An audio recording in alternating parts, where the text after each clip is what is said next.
रुद्राणां शङ्करश्चास्मि वित्तेजो यक्षरक्षसां वसूनां पावकश्चास्मि మేరుశిఖరినామహం.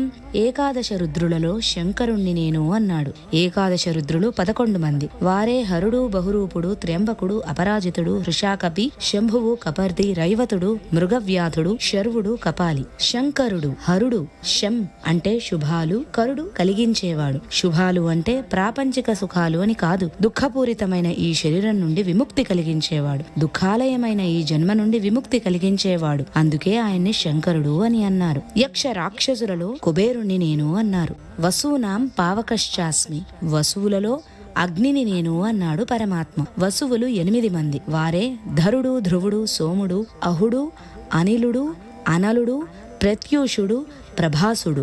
వీరిలో పావకుడు అంటే అనలుడు నేను. అనలుడు అంటే అగ్ని. పర్వత శిఖరాలలో ఎత్తైన శిఖరమైన మేరు పర్వతాన్ని నేను అన్నాడు పరమాత్మ.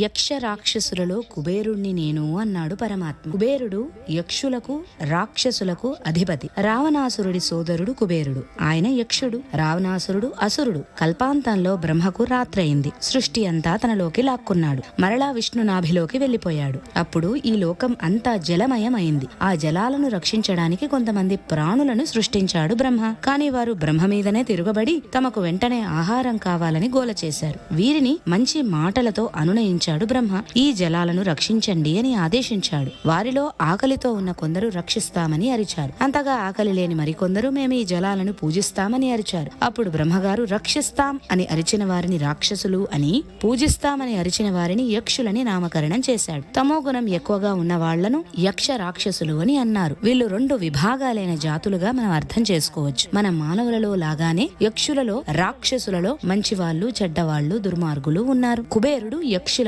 అధిపతి. రాక్షసులందరూ కుబేరుడి తమ్ముడైన రావణాసురుడి పక్షాన చేరారు.